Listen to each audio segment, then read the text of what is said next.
ప్రార్థన నేర్పుము ప్రభు అనే పాట పాడుకుందామండి.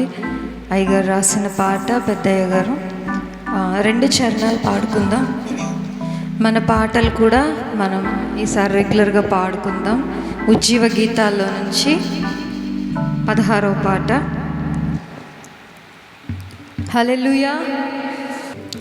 ప్రార్థన నేర్పుము ప్రభువా, ప్రార్థన నేర్పుము ప్రభువా, ప్రార్థన చేయని పాపిని నేను, ప్రార్థన చేయని పాపిని నేను, ప్రార్థన నేర్పుము ప్రభువా, ప్రభువా, ప్రార్థన నేర్పుము ప్రభువా.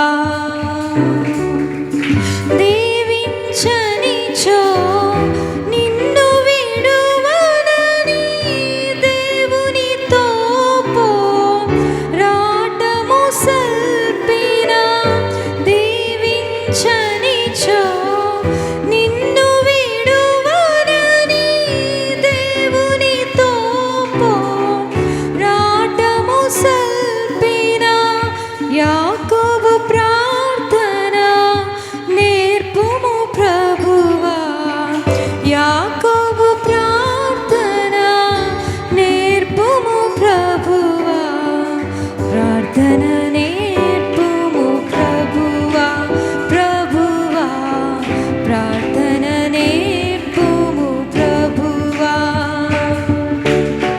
రేయి పగలు దేవాలయమున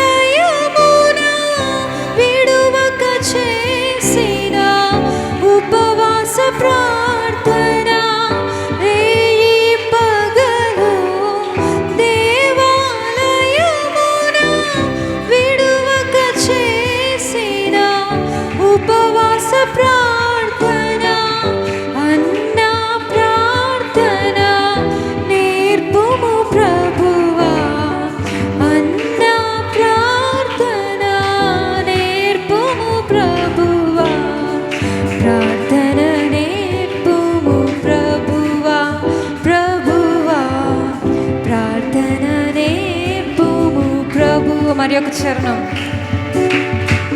దేవాలయమున దూరముగాను ధైర్యము చాలక రొమ్మును బాదుచు, దేవాలయమున దూరముగాను ధైర్యము చాలక రొమ్మును బాదుచు, సుంకరి ప్రార్థన నేర్పుము ప్రభువా, సుంకరి ప్రార్థన నేర్పుము ప్రభువా, ప్రార్థన నేర్పుము. అడుగుదామా? ప్రభువా, ప్రార్థన నేర్పుము ప్రభువా. శత్రువులను హింసించెడి వారిని మిత్రులుగా భావించుచు వారికై, శత్రువులను హింసించెడి వారిని మిత్రులుగా భావించుచు వారికై, ప్రార్థన చేయుట నేర్పుము ప్రభువా, ప్రార్థన చేయుట నేర్పుము ప్రభువా, ప్రార్థన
శిష్యులు స్త్రీలను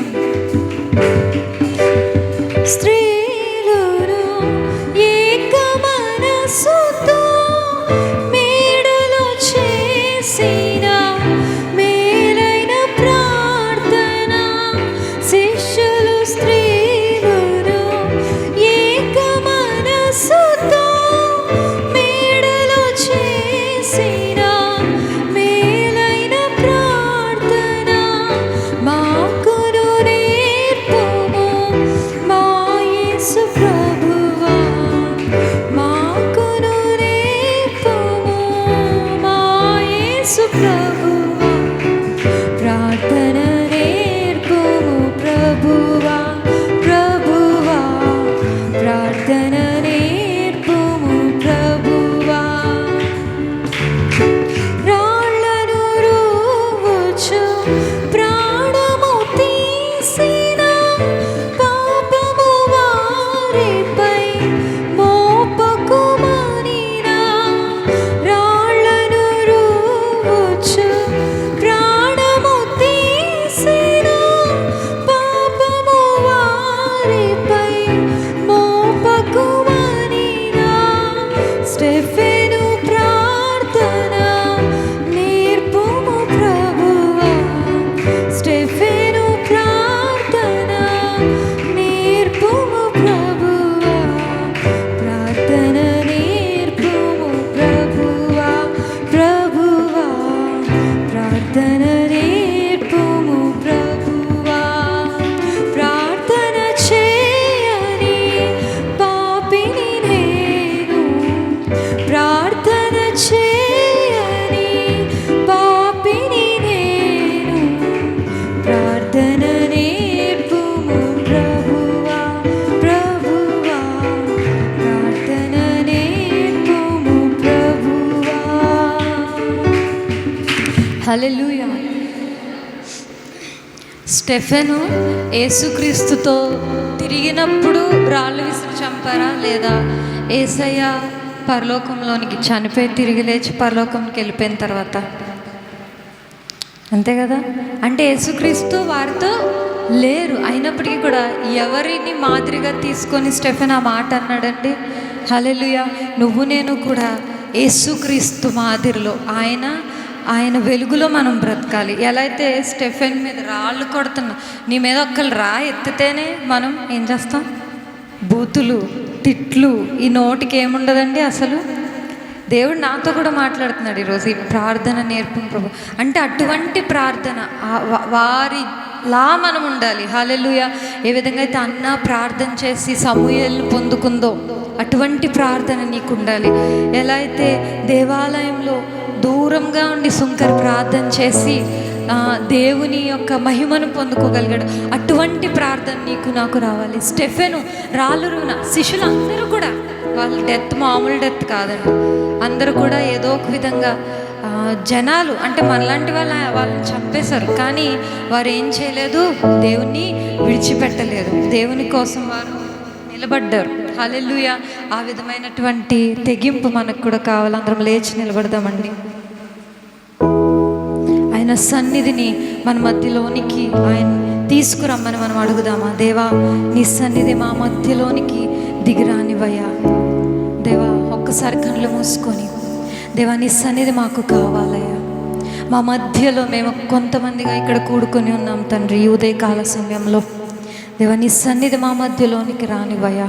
నోరు తెరిచి అడుగుదామా? నీ సన్నిధి మాకు కావాలి, నీ ప్రసన్నత మాకు కావాలి, నీ పరిశుద్ధత మాకు కావాలి. పరిశుద్ధాత్మదేవ, మాకు నీ సన్నిధి కావాలయ్యా. దేవా నీ మహిమ మాకు కావాలయ్యా. పరిశుద్ధ స్థలములో మనం ఉన్నామండి, ఎక్కడో రోడ్లోనో లేదంటే మన ఇంట్లోనో లేము. ఆయన పరిశుద్ధ స్థలములో సన్నిధిలో మనం ఉన్నాం. దేవుని సన్నిధిలో దేవుని అడుగుదామా? ఒక 10 నిమిషాలు మనకు సమయం ఉంది. ఆయన ఆరాధన చేద్దామా? ఆయన అడుగుదామా? నీ హృదయాన్ని కృమ్మరించి అడుగుతావా? నీ హృదయాన్ని బద్దలు కొట్టుకొని అడుగుతావా? దేవా నేను పాపినయ్యా, దేవా నేను పాపిని, నా ప్రార్థన ఆలకించయ్యా, నా మనవి ఆలకించయ్యా, నా ఆరాధన అంగీకరించయ్యా అని అడుగుతావా? నీ సమస్యలన్నీ ఆయన ముందు పెడతావా? నీ బ్రతుకు ఆయన ముందు పెడతావా? నీ పాపం ఆయన పాదాల చెంత విడిచిపెడతావా? ఈరోజు నువ్వు గడిచిన వారంలో ఏమేమైతే చేశావో అదంతా సమస్తం ఆయన ఎరిగి ఉన్న దేవుడు, నిన్ను నడిపించగలిగే దేవుడు, నీ పైన కృప చూపించే దేవుడు, నిన్ను క్షమించే దేవుడు, నిన్ను హత్తుకునే దేవుడు. దేవా, నీ సన్నిధి నాకు కావాలయ్యా. నోరు తెరిచి అడుగుదామా? నోరు తెరుద్దామండి. ఒక్కరు కూడా మౌనంగా ఉండొద్దు. ఏ ఒక్కరు దేవుని సన్నిధిలో మౌనంగా ఉండొద్దు. దేవా, నీ మహిమ నాకు కావాలి, నీ ప్రసన్నత నాకు కావాలి, నీ సన్నిధిలో శాంతి సమాధానము నాకు కావాలయ్యా అని అడుగుదామా? హల్లెలూయా. నోరు తెరవండి. నేను సైలెంట్ అయిపోతే మీరు సైలెంట్ అయిపోవడం కాదు. నోరు తెరవండి. యేసయ్యా అని పిలవండి, గట్టిగా పిలవండి, గట్టిగా అడగండి. దేవా, ఇదిగోనయ్యా నేను నీ దగ్గర పెడుతున్నాను. ప్రతి వారము చెప్పుకుంటూ రాకూడదండి. మీకు మీరే మీ హృదయాన్ని కుమ్మరించండి. Hallelujah, hallelujah. Thank you father. దేవానికి వందనాలు, దేవానికి స్తుతులు. నీలో ఇంకా ఎక్కడైనా కోపము ద్వేషముతో నువ్వు నిండిపోయావా? నీ శత్రువులను క్షమించలేకపోతున్నావా? నీ మిత్రులనే క్షమించలేకపోతున్నావా? ఒక్కసారి ఆలోచన చేస్తావా? ప్రియ సహోదరి, సహోదరుడా, దేవుడు నీతో మాట్లాడుతూ ఉన్నాడు. ఈ ఉదయకాల సమయంలో నువ్వు వారిని క్షమించి విడిచిపెట్టే, నీ లోపల ఉన్న ఆ యొక్క ద్వేషాన్ని నువ్వు తీసివేసే.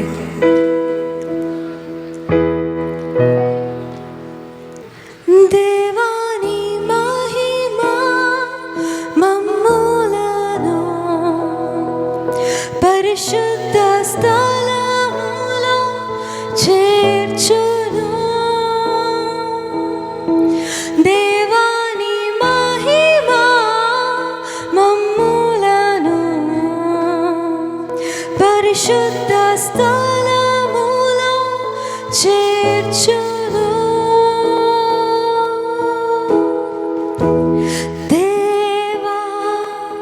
నీ సన్నిధి మా మధ్యలో దిగిరానిమ్ము. దేవా, నీ సన్నిధి మా మధ్యలో దిగిరానిమ్ము. అడుగుదామా? దేవా, నీ సన్నిధి మా మధ్యలో దిగిరానిమ్ము. దేవా, నీ సన్నిధి మా మధ్యలో దిగిరానిమ్ము. దేవాని మహిమా, దేవాని మహిమా మమ్ములను పరిశుద్ధ స్థలములో చేర్చును. దేవాని మహిమా మమ్ములను పరిశుద్ధ స్థలములో చేర్చును.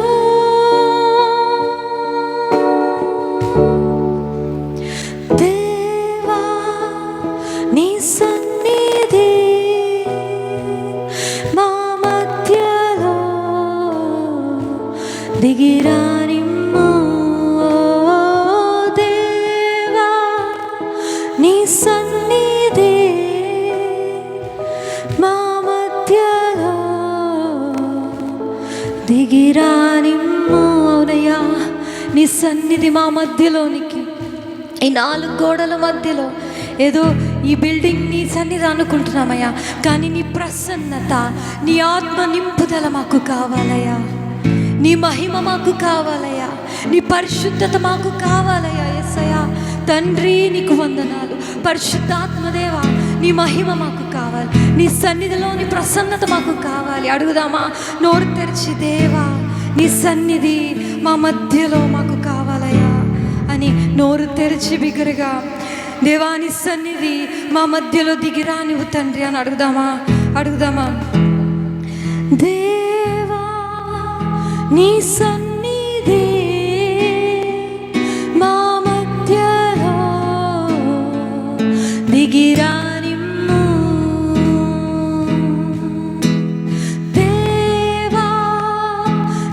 సన్నిధి మా మధ్యలో దిగిరానిమ్ము.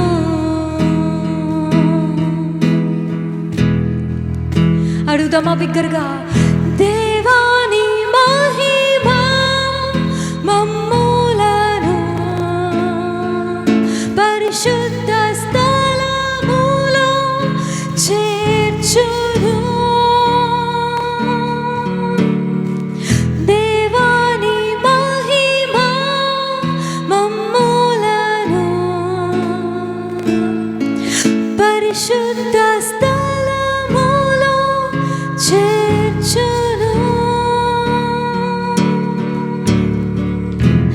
దేవా నీ సన్నిధి మా మధ్యలో దిగిరానిమ్ము. దేవా నీ సన్నిధి మా మధ్యలో దిగిరానిమ్ము. అవునయ్యా, నీ సన్నిధి మా మధ్యలో, మేము నీ సన్నిధిలో ఉన్నామయ్యా, నీ పరిశుద్ధ స్థలములో ఉన్నాము తండ్రి. దేవ నీ జీవ జలమును మాలో నుండి ఉప్పొంగు చేయము తండ్రి. దేవ ఉప్పొంగు చేయయ్యా, నీ జీవ జలము మాకు కావాలయ్యా. దేవా నువ్వు మా మధ్యలో ఉన్నావు తండ్రి. దేవని జీవ జలమును మాలో నుండి ఉప్పొంగ చేయుము.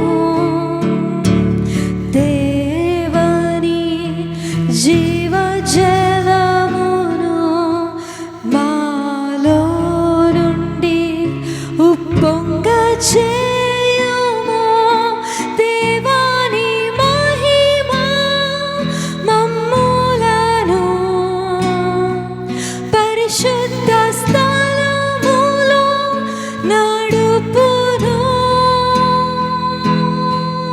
దేవాని మహిమ మమ్ములను పరిశుద్ధ స్థలములో నడుపును.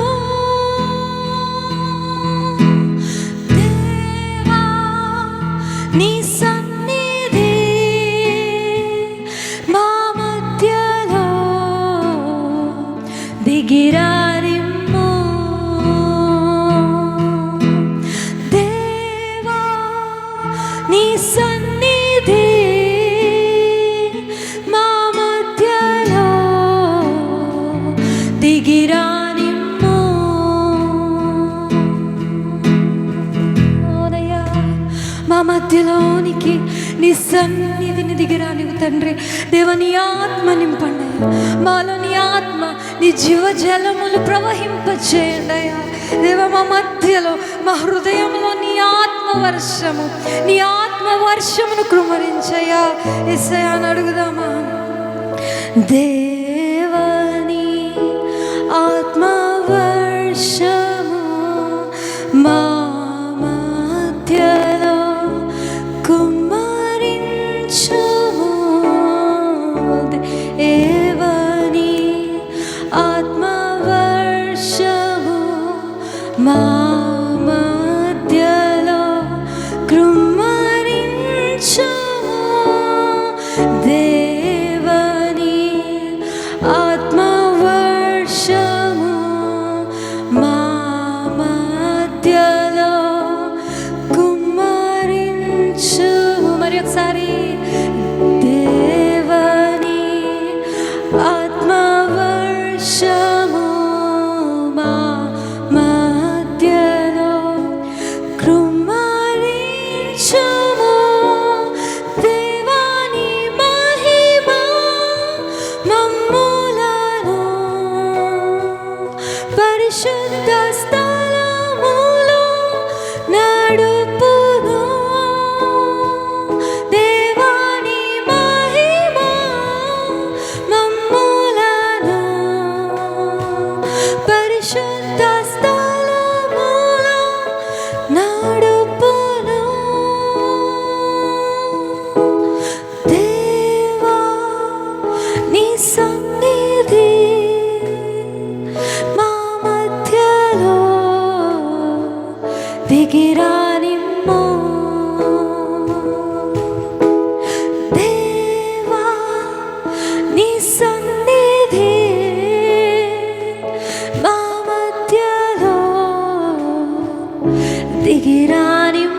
హృదయపూర్వకంగా దేవా నీ సన్నిధి, దేవా నీ సన్నిధి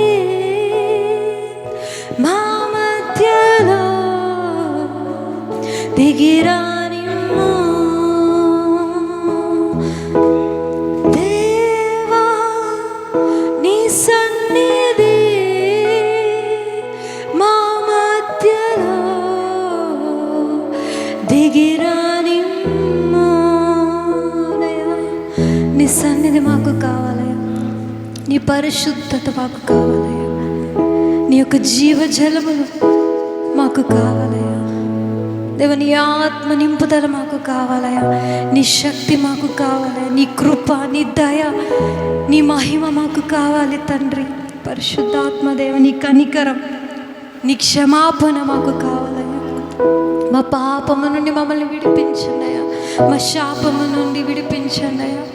మేము నీ నుండి దూరంగా ఉన్న స్థితిలో ఉన్నప్పుడు మమ్మల్ని వెతికి రక్షించిన దేవుడు అయ్యా, నీకు వందనాలు. ఇంకెవరైనా రక్షింపబడలేదా? ఇంకా ఎవరైనా హృదయంలో పాపం చేస్తున్నారా? ఇంకా ఎవరైనా ఈ శరీరంతో పాపం చేస్తున్నారా? ఒక్కసారి ఆయన యొద్దకు రండి, ఒక్కసారి ఆయన అడిగిన దేవా నాకు పాప క్షమాపణ కావాలి, నీ బిడ్డగా నేను పిలువబడాలయ్యా. ఏ విధంగా అయితే నీ శిష్యులు నిన్ను వెంబడించారు, ఆ విధంగా నేను నిన్ను వెంబడించాలనుకుంటున్నానని చెప్దామా? ఒక్కసారి దేవా నీ ఆత్మ నింపుదల, లేదంటే ఆయన ఆత్మ నింపుదల నీకు ఎక్కడ నుండి వస్తుంది? ప్రియమైన సహోదరి సహోదరుడు, నువ్వు ఎప్పుడైతే ఆయనకి నువ్వు సంపూర్ణంగా సమర్పించుకుంటావు, దేవుని ఆత్మ నీలో నింపుతాడు. ఆయన శక్తి నీలో ఉంటుంది, ఆయన ఆత్మ నీలో ఉంటుంది. ఆయన పరిశుద్ధుడు, నువ్వు కూడా పరిశుద్ధునిగా పరిశుద్ధురాలిగా జీవించాలని ఆశపడుతూ ఉన్నాడు. చిన్న ప్రార్థన చేసుకుందామండి. పరిశుద్ధుడా, ప్రేమ కలిగిన తండ్రి, మహాఘనుడా, మహోన్నతుడా, నీకే వేలాది వందనాలు స్తోత్రాలు చెల్లించుకుంటూ ఉన్నామయ్యా. దేవా నీ సన్నిధి మా మధ్యలోనికి దిగిరానిచ్చారు, నీకు వందనాలు. మేమేం నమ్ముతున్నామయ్యా, నీ ఆత్మ మా మధ్యలో, పరిశుద్ధాత్మ దేవా మీరు మా మధ్యలో ఉన్నారు, మాతో నీ మెల్లని స్వరముతో మాట్లాడుతున్నామని మేము నమ్ముచున్నామయ్యా. దేవా నీ వాక్కులు వినడానికి సిద్ధపరచుకుంటుండగా మా హృదయాల్ని సిద్ధపరచండి అయ్యా. మేము నీ వాక్యం విని విడిచిపెట్టే వారంగా కాకుండా, నీ వాక్యం విని దాని ప్రకారం జీవించే వారంగా మమ్మల్ని తయారు చేయండి, యోధులుగా మమ్మల్ని తయారు చేయండి అయ్యా. దేవ పరిశుద్ధులుగా మమ్మల్ని తయారు చేయమని కోరుకుంటూ ఉన్నామయ్యా. నీకే వందనాలు స్తోత్రాలు. గడిచిన వారం అంతటిలో మీరు మమ్మల్ని కాచి కాపాడిన దాన్ని బట్టి నీకు వందనాలు. ప్రతి ఒక్కొక్కరి గురించి, వారి జీవితాలు, వారి సమస్యలు, వారి బాధ, వారి సంతోషం మీరు ఎరిగి ఉన్నారు, నీకు స్తుతులయ్యా. ప్రతి ఒక్కరిని దాని ప్రకారం మీరు నడిపించమని, మంచి మార్గంలోనికి మమ్మల్ని తీసుకురమ్మని కోరుకుంటూ ప్రభువైన యేసుక్రీస్తు వారి నామములో అడిగి బ్రతిమాలి వేడుకొనుచున్నాము తండ్రి, ఆమేన్. అందరము లేచి నిలబడి ధ్యాన కీర్తన చదువుకుందామండి. కీర్తనలు 12వ అధ్యాయం మొదటి నుండి చివరి వరకు ఉన్నది. మన ప్రియులు సత్యానందం గారు వచ్చి చదివించాల్సిందిగా కూర్చుని. తిరిగి దేవునికి మహిమ కలుగును గాక. దాసులకు వందనాలు, సహోదరి సహోదరు వందనాలు. 12వ కీర్తన ధ్యానించుకుందామండి. యెహోవా నన్ను రక్షింపుము, భక్తి గలవారు లేకపోయిరి, విశ్వాసులు నరులలో నుండకుండా గతించిపోయిరి.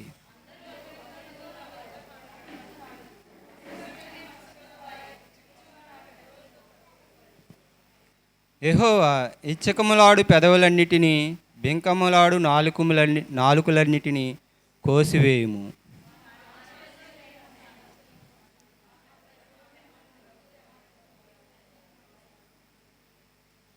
బాధపడు వారికి చేయబడిన బలాత్కారమును బట్టియు, దరిద్రుల నిట్టూర్పులను బట్టియు నేనిప్పుడే లేచెదను, రక్షణను కోరుకుని వారికి నేను రక్షణ కలగజేయుదునని యెహోవా సెలవిచ్చాడు.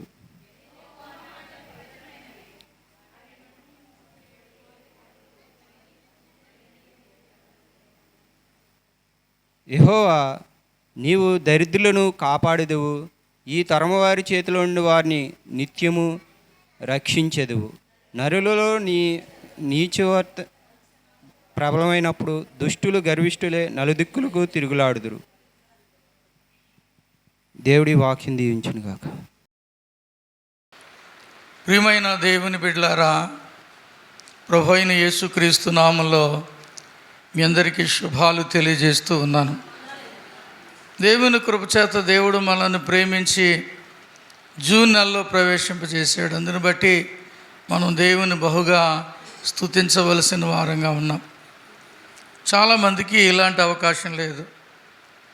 ఈ లోకంలో లేకపోవటమో, అనారోగ్య కారణం వల్ల ఆసుపత్రిలో ఉండటమో, వేరే ఏదైనా కారణం వల్ల ప్రయాణాలు ఉండటమో, ఏదైనా ఆకస్మిక పని ఒత్తిడి తగలటం వల్ల అలాంటి పనుల్లో ఉండటమో కారణం వల్ల కొందరు దేవుని సన్నిధికి రాలేకపోయారు. ఇంకా ఈ ఉదయకాలపు ఆరాధన కొంతమందికి అలవాటు కాలేదు. కాబట్టి మనమైతే దేవుని సన్నిధిలో ఈ రీతిగా చేరి దేవుని స్తుతించడానికి దేవుడు మనకు అద్భుతమైన అవకాశం ఇచ్చాడు. చాలామందికి లేని అవకాశం. కాబట్టి అవకాశాలు అరుదుగా వస్తాయి. వాటిని ఏం చేయాలి? సద్వినియోగం చేసుకోవాలి. అరుదుగా దేవుడిచ్చే అవకాశాలు చాలామందికి లేని గొప్ప భాగ్యాన్ని మనం పొందుకున్నందుకు మనం దేవుని స్తుతిస్తూ, దేవునిని ఘనపరచుచు, దేవునిని కొనియాడవలసిన వారంగా మనం ఉన్నాం. దేవుని వాక్యంలో నుండి ఆదికాండం 39వ అధ్యాయం 2వ వచనం 3వ వచనం చదవండి. యెహోవా యోసేపునకు తోడై ఉన్నాడు గనుక అతడు వర్ధిల్లుచు తన యజమానుడగు ఆ ఐగుప్తీయుని ఇంట ఉండెను. యెహోవా అతనికి తోడై ఉండెననియు అతడు చేసినదంతయు అతని చేతిలో యెహోవా సఫలము చేసెననియు యజమానుడు చూచినప్పుడు యోసేపు మీద అతనికి కటాక్షము కలిగని. 21 చదవండి. 21, 23. అయితే యెహోవా యోసేపునకు తోడయుండి అతని యందు కనికరపడి అతని మీద ఆ చెరసాల యొక్క అధిపతికి కటాక్షము కలుగునట్లు చేసెను. 23. యెహోవా అతనికి తోడయుండెను గనుక ఆ చెరసాల అధిపతి అతని చేతికి అప్పగింపబడిన దేని గూర్చియు విచారణ చేయకయుండెను.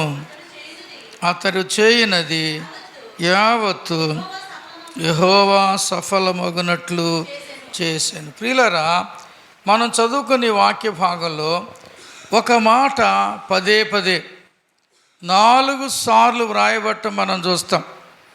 4 సార్లు యెహోవా యోసేపునకు తోడై ఉండెను. The Lord was with Joseph. యెహోవా యోసేపుతో ఉన్నాడు, యోసేపుకు తోడుగా ఉన్నాడు. యెహోవా యోసేపునకు తోడై ఉన్నాడు అన్న సత్యం పోతీఫరు గమనించాడు, తన యజమానుడు. చెరసాల అధిపతి గమనించాడు. ఒక వ్యక్తికి దేవుని తోడు ఉంది అంటే ఆ విషయం ఇతరులు గమనించగలుగుతారు, ఇతరులకు అర్థమయ్యేలా ఉంటుంది, ఇతరులు తెలుసుకోగలుగుతారు. యెహోవా యోసేపునకు తోడై ఉన్నాడు.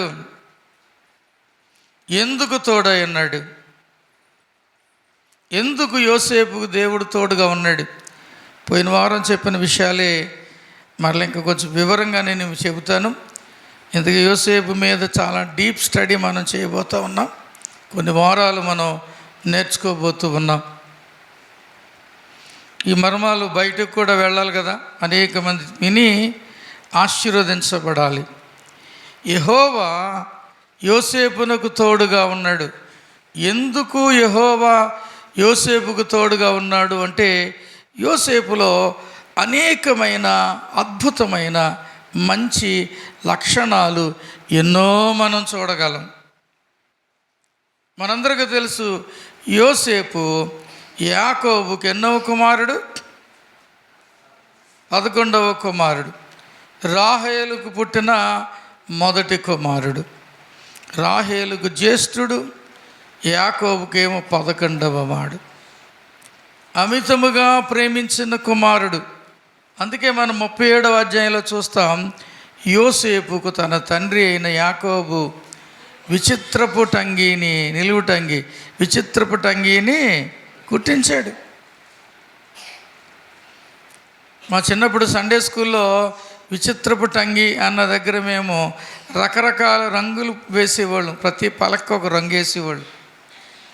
ఆ ఖాళీ బొమ్మలు ఉంటే వాటిని పూరించమంటే ఒక్కొక్క దానికి ఒక్కొక్క రంగు పోస్తూ ఉండేవాళ్ళు. రకరకాల రంగులు అంటే నేను ఎప్పుడు చెప్తున్నాను, 55 ఏళ్ళ క్రితం చెప్తున్నాను నేను. అప్పటి నుంచి కూడా చిన్నపిల్లలకి VBSలు అన్నీ ఉన్నాయి. నేను VBSకి కూడా వెళ్ళాను. దాన్ని VBS అని, లేకపోతే సండే స్కూల్ రిట్రీట్ అని ఏదో ఒకటిగా పిలుస్తూ ఉండేవారు.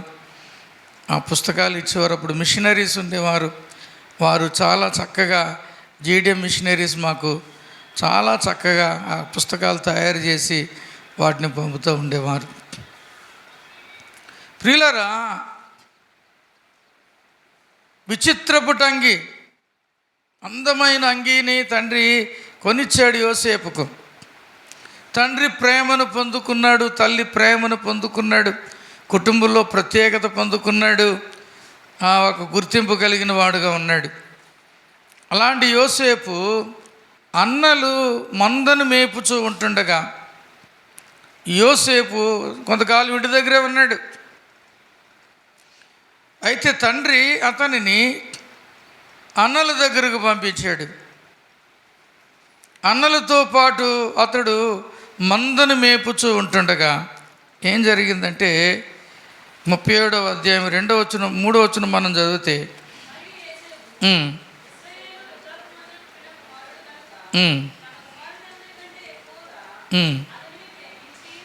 2వ వచనం చివరి భాగం చదువున్నామా? అప్పుడు యోసేపు వారి చెడుతనము గూర్చిన సమాచారము తన తండ్రి వద్దకు తెచ్చుచుండెడు వాడు.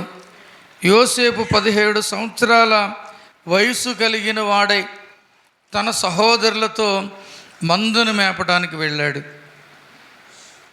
ఆ మందను మేపుచూ ఉన్నప్పుడు 17 సంవత్సరాల వయసులో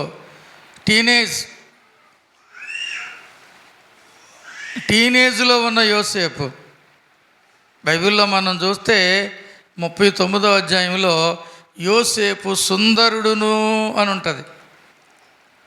సుందరుడు అంటే అందమైన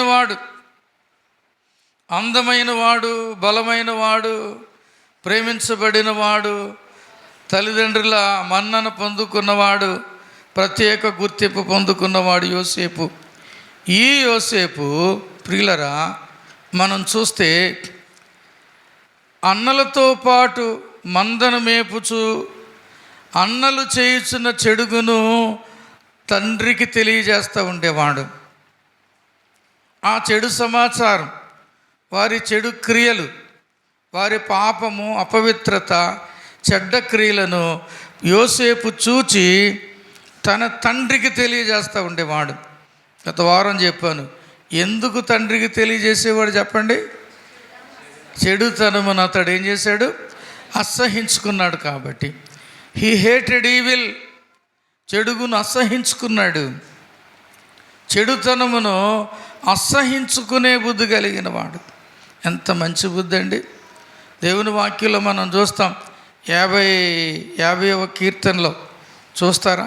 50వ కీర్తన 17వ చరణం చదవండి. దిద్దుబాటు నీకు అసహ్యము కదా, నీవు నా మాటలను నీ వెనుకకు త్రోసివేసి ఉన్నావు. నీవు దొంగను చూచినప్పుడు వానితో ఏకీభవించదు, వ్యభిచారులతో సాంగత్యము చేసదు. ఇక్కడ దిద్దుబాటును అసహించుకునేవాడు.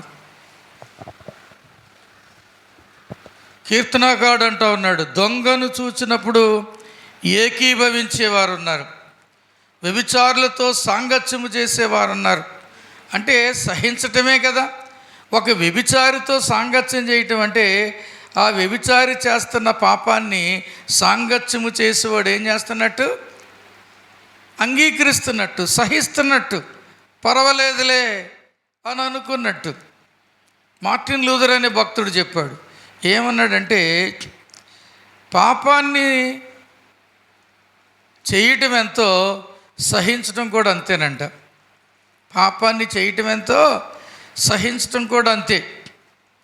పాపాన్ని ఖండించలేని వాడు అంటే పాపాన్ని ఇష్టపడుతున్నట్టు, పాపాన్ని సహిస్తున్నట్టు, పాపమును చూచి ఓర్చుకున్నవాడు పాపము చేయకపోయినా ఆ దోష ప్రభావము ఆ వ్యక్తి మీద ఉంటుంది.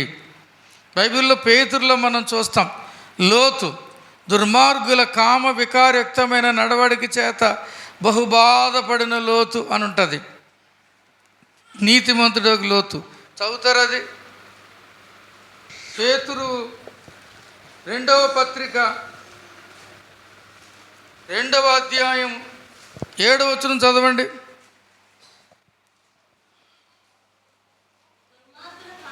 దుర్మార్గుల కామ వికారయుక్తమైన నడవడి చేత బహుబాధపడిన నీతిమంతుడగు లోతును తప్పించెను. ఆ నీతిమంతుడు వారి మధ్యను కాపురముండి తాను చూచిన వాటిని బట్టి వినిన వాటిని బట్టి వారి అక్రమమైన క్రియల విషయంలో దినదినము నీతిగల తన మనస్సును నొప్పించుకొనుచు వచ్చాను. నొప్పించుకుంటూ వచ్చాడు కానీ తప్పించుకుంటానికి ప్రయత్నం చేయలేదు. దినదినము ప్రతిదినము లోతు సొదొమ గొమొర్రాలో చూస్తున్న ప్రతి క్రియను, దుర్మార్గుల కామ వికారయుక్తమైన నడవడిని చూచి నొప్పించుకుంటూ బాధపడుతూ ఉన్నాడు కానీ అతడు సరి చేసుకోలేదు, తప్పించుకోలేదు, దూరం అవ్వలేదు. కానీ ఇక్కడ యోసేపు ఎలా ఉన్నాడు? అన్నదమ్ముల చెడుతనమును అసహించుకున్నాడు. ప్రియులరా, సహోదరులరా, ఎవరైనాను పాపము చేసినప్పుడు, ఎవరైనాను తప్పిదము చేసినప్పుడు, ఎవరైనాను పొరపాటులో ఉన్నప్పుడు, ఎవరైనాను అపవిత్రతలో ఉన్నప్పుడు, ఎవరైనాను అక్రమ క్రియలలో జీవితంలో ఉన్నప్పుడు దానిని చూచి సహించుట కంటే దానిని అసహించుకొని ఖండించి దానికి దూరం అవటం మంచిది. మనం యోసేపు వారితో ఏకీభవించలేదు. ఏంటంటే, నువ్వు వ్యభిచారులతో సాంగత్యము చేసేదవు, దొంగను చూసినప్పుడు వానితో ఏకీభవించదవు. దొంగను చూచి ఏకీభవించటం. సంఘంలో దొంగలు ఉంటారా? రక్షించబడ్డ వాళ్ళు దొంగలు ఉంటారా? చెప్పండి, ఎవరాళ్ళు? రక్షించబడ్డవారు దొంగలు ఎవరండి? దొంగ అయితే ఇంక రక్షణ ఏంటి? నేను అంటూ ఉంటాను ఇలాగా, అందరిళ్లలోనూ స్టీల్ వస్తువులు ఉంటాయంట. నిన్ను దూరంగా ఉండమని చెప్పాను నేను. జరిగేలాగా అందరిళ్లలోనూ స్టీల్ వస్తువులు ఉంటాయి.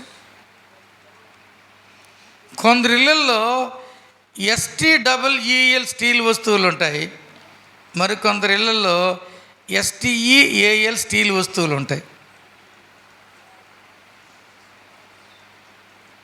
కొందరి ఇళ్ళల్లో కేవలం STEEL స్టీల్ అంటే లోహం, స్టీల్ గిన్నె, స్టీల్ బింది, steel plate, steel cooker, steel వస్తువులు ఉంటాయి. కొందరి ఇళ్ళల్లో స్టీల్ వస్తువులతో పాటు ఇంకో స్టీల్ వస్తువులు ఉంటాయి, STEAL స్టీల్ వస్తువులు కూడా ఉంటాయి. అంటే ఏంటయ్యి STEAL స్టీల్ అంటే? చదువుకున్న వాళ్ళు చెప్పండి. STEAL ఏంటి చెప్పండి. దొంగయి. కొంతమంది కన్ను పడిందంటే చాలు భస్మమే. మాయం. మళ్ళా మర్నాడు కాందది. ఇంకా దొంగను చూసినప్పుడు వానితో ఏకీభవించే మనసు చాలామందికి ఉంటుంది. అంటే స్వతహాగా దొంగ బుద్ధి ఉంటే దొంగతో ఏకీభవిస్తారు. దొంగ అది మామూలుగా బయట జరిగే దొంగతనాలు. కానీ చర్చిలో దొంగతనం అంటే ఏంటి? దేవుని బిడ్డల దొంగతనం అంటే ఏంటి చెప్పండి అమ్మా? మలాకి 3:10 ఏముందో చదవండి. మలాకి 3:10.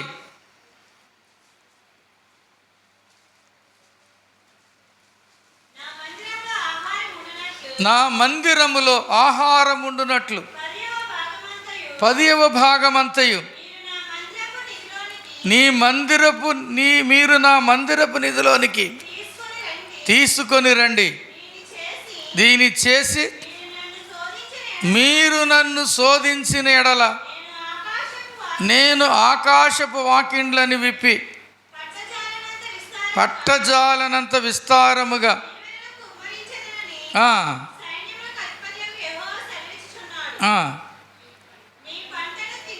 9వ వచనం చదవమ్మా. ఏంటంటే ఎవరంట? ఎవరాళ్ళు? నీ జనులందరూ నా యొద్ద దొంగిలించి ఉన్నారు. చదవండి.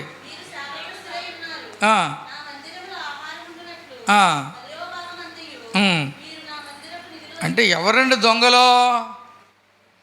ఎవరు దొంగలో? ఇక్కడ కూడా ఉన్నారు, జాగ్రత్త. దేవుని భాగమును దేవునికి ఇవ్వని వారు, మందిరములో దేవుని మందిరపు నిధిలోనికి 10వ భాగము తీసుకొని రాని వారు దొంగలని బైబిల్ చెప్తుంది. 10వ భాగం తీసుకొని రాని వారు దొంగలు. మానవుడు దేవుని యొద్ద దొంగిలినా 8లో అయితే మీరు నా యొద్ద దొంగిలితిరి. దేని విషయంలో మేము నీ యొద్ద దొంగిలితమని మీరందరూ 10వ భాగమును ప్రతిష్టార్పణలను ఈయక దొంగిలితిరని ప్రభు చెప్తున్నాడు. ఈ కరుణాకర సగ్గున ఇలాంటి వాళ్ళు కొంతమంది ఉన్నారు. 10వ భాగం గురించి పడి ఏడుస్తూ ఉంటారు. ఎంట్రన్స్ టికెట్టు, దర్శనం టికెట్టు, ఏంటిది ప్రసాదం టికెట్లు, రుసుములు ఏమి ఉండవు ఇక్కడ. అవన్నీ వాళ్ళకి బాగానే కనపడతాయి. దేవుడు పెట్టిన క్రమం దేవుని భాగం 10వ భాగం ఇవ్వండి, లేకపోతే మీరు దొంగలు అని చెప్పిన దాన్ని చెప్పతే ఈ పాస్టర్లు గొర్రెల దగ్గర దోచేసుకుంటున్నారని బాధపడిపోతున్నారు. వాళ్ళు మాత్రం ఏంటిది క్యూఆర్ కోడ్ పెట్టుకుంటున్నారు వాళ్ళ ఛానల్స్ మీద. నేను టీవీలో వాక్యం చెప్తాను, ఎన్నడూ నా టీవీలో క్యూఆర్ కోడ్ పెట్టుకోలేదు. నేను క్యూఆర్ కోడ్ పెట్టలే. వీళ్ళు క్యూఆర్ కోడ్ పెడతారు, మీ కానుకలు పంపించండి, మీ సహాయం పంపించండి అని అడుగుతూ ఉంటారు.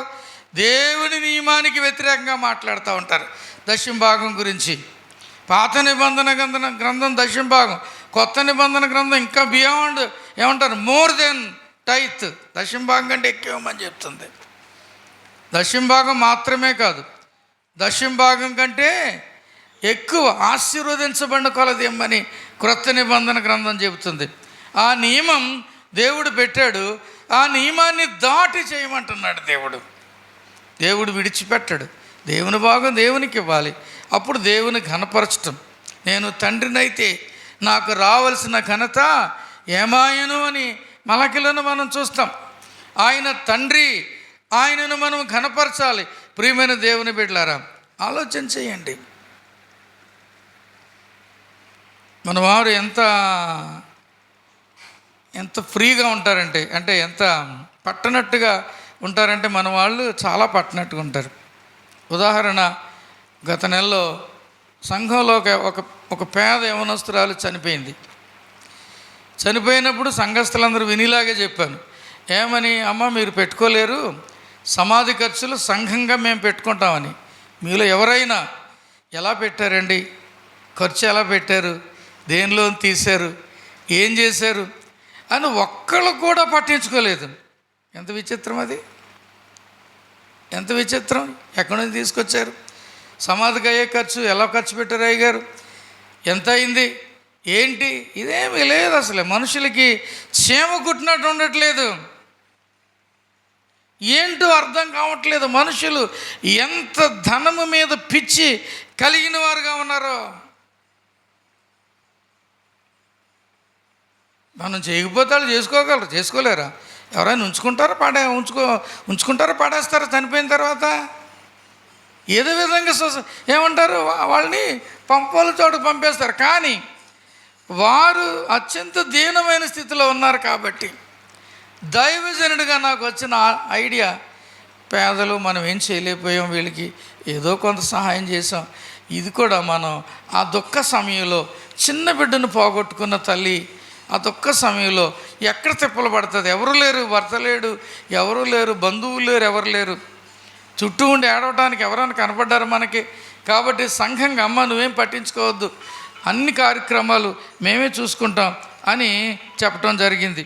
కాబట్టి ప్రియులారా, దానిని గూర్చి కనీసం ఏ ఒక్కరైనా ఎలా చేశారు అయ్య గారు, ఎక్కడ ఖర్చు పెట్టారు, మేము కూడా ఏమైనా చేయొచ్చా, చేతులు కలపొచ్చా, ఈ కనీసం ఈ భావం, ఈ ఆలోచన మనకు రాలేదు. అంటే దేవునికి ఇవ్వటంలో మనం ముందున్నామా వెనకున్నామా? ఇన్ని సంవత్సరాలుగా భక్తి చేస్తూ, వాక్యం వింటూ, దేవుని సన్నిధికి వస్తూ, సంఘములో జరుగుతున్న ప్రతి పరిస్థితిని కీన్గా అబ్జర్వ్ చేస్తూ మనం మాత్రం వెనకంజ వేస్తూ ఉన్నాం దేవుని కార్యక్రమాల విషయంలో. దేవుని కార్యక్రమాల విషయంలో మనం ముందుకు రావట్లేదు. అలాగైనా అంత మాత్రం దేవుని కార్యక్రమాలు ఆగవు. ఏదో ఒక విధంగా తిప్పలపాటు జరుగుతూ ఉంటాయి. ఘనంగా జరిగింది. ఆ బిడ్డ సమాధి ఆశీర్వాదకరంగా జరిగింది. విచిత్రం ఏంటంటే దేవుడు వర్షాన్ని ఆఫ్ చేశాడు, ఆ వాతావరణం అదుపులో పెట్టుకున్నాడు. ఆ బంధువులందరూ వినేలాగా మంచి వాక్యం వినిపించాడు. చక్కగా జరిగింది. కార్యక్రమాలన్నీ చక్కగా జరిగిపోయాయి. ఎంత అద్భుతంగా జరిగిందో! మంచి మనుషుల మధ్య చాలా చక్కగా కార్యక్రమం జరిగింది. అమ్మాయి సమాధి కూడా చక్కగా జరిగింది. ప్రియులరా, యోసేపు చెడుతనమును ఏం చేసేవాడండి? అసహించుకునేవాడు. దొంగను చూసినప్పుడు ఏకీభవించడం, చెడుతనాన్ని అసహించుకుంటామా, చెడుగును కోరుకోవటమా? నువ్వు ఇస్తున్నావా, నువ్వు ఇవ్వట్లేదా, సరే నేను కూడా ఇవ్వనులే అనుకుంటున్నాం మనం. దొంగను చూసినప్పుడు ఏకీభవించొద్దు. అవసరత అయితే ఏమ్మా ఏమైంది, దేవుడు నిన్ను ఆశీర్వదించాడు, దేవుడు నిన్ను పోషిస్తున్నాడు, దేవుడు నీకు ఇస్తున్నాడు, దేవుని భాగాన్ని దేవునికి ఇవ్వటానికి నీకే ఎందుకు చేతులు వెనక్కి వెళ్తున్నాయి, ఎందుకు రావట్లేదు? ఏదో ఒక 100 రూపాయలు, 200 రూపాయలు, 5 రూపాయలు, 10 రూపాయలు దేవునికి ఇచ్చేసి నేనేదో పెద్ద చేసేసాను అనుకుంటాం చాలాసార్లు. దేవునికి ఇవ్వటంలో ఒక లెక్క ఉంది, ఒక పత్రం ఉంది, ఒక క్రమం ఉంది, ఒక పద్ధతి ఉంది, ఒక చక్కని విషయం దేవుడు బైబిల్లో రాయించి పెట్టాడు. దేవుడు వ్రాయించిన దానిని ప్రకారం మనం చేయటం ఉత్తమోత్తమైన విషయం. దొంగను చూసినప్పుడు ఏకీభవించొద్దు, వ్యభిచారులతో సాంగత్యం చేయొద్దు. ఈ రోజులో చాలామంది అపవిత్రమైన క్రియలు కలిగిన వారుగా ఉన్నారు. ఒకవేళ నువ్వు చేయకపోయినా చేసే వ్యక్తిని సహించి ఆ వ్యక్తితో స్నేహం చేస్తున్నావు అనుకో, నువ్వు వ్యభిచారులతో ఏం చేస్తున్నట్టు? సాంగత్యం చేస్తున్నట్టు. అది ఆశీర్వాదం కాదు. దుష్టత్వమునకు దూరంగా పారిపోవాలి. తిమోతి 2వ పత్రిక 2:22 చదవండి. తిమోతి 2వ పత్రిక 2:22.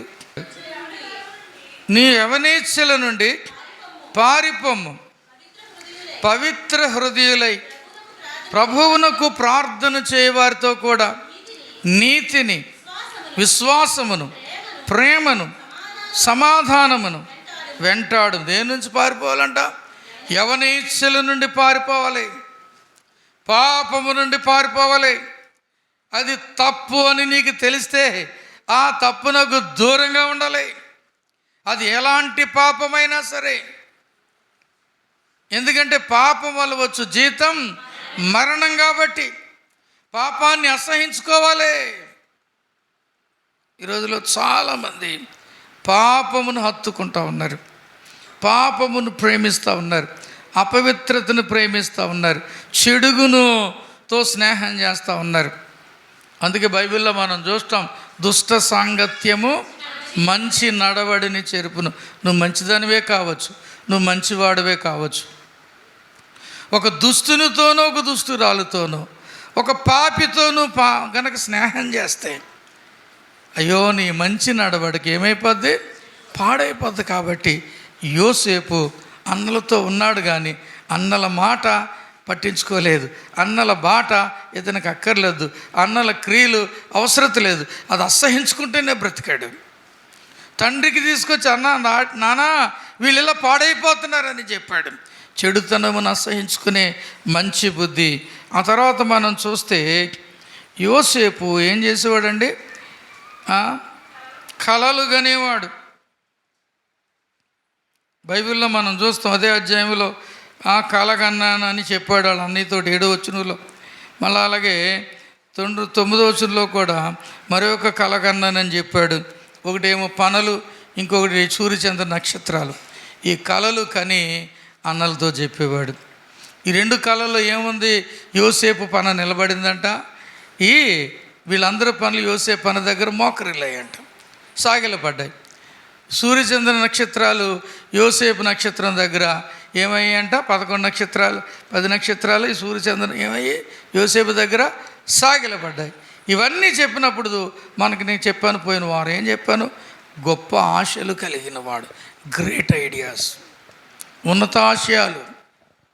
ఉన్నతాశయాలు కలిగిన వాడు యోసేపు. మనం దేవుని బిడ్డలమైన మనం ఉన్నతమైన ఆశయాలు కలిగిన వారంగా ఉండాలి. మనం మంచి ఆశయాలు, ఉన్నతమైన తలంపులు, ఉన్నతమైన కోరికలు, ఉన్నతమైన భవిష్యత్తు కొరకు మన ఆశ కలిగి ఉండాలి.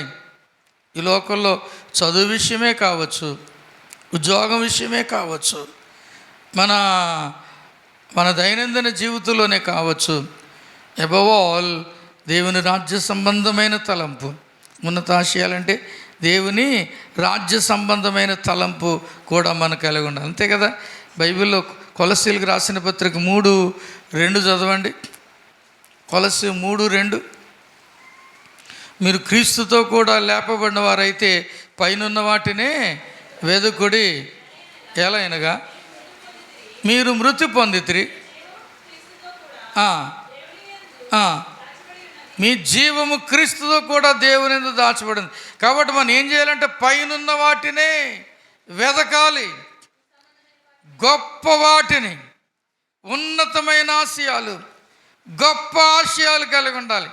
విచిత్రం ఏంటంటే చాలా చోట్ల క్రైస్తవ సంఘాల్లో చూస్తూ ఉంటే ఈ యవనస్తులైన వాళ్ళు చాలా సోగ్గా తయారవుతూ ఉంటారు, చాలా స్టైలిష్గా తయారవుతారు. తయారవటం తప్పని నేను చెప్పట్లేదు, ఖండించట్లేదు, వద్దంటలేదు.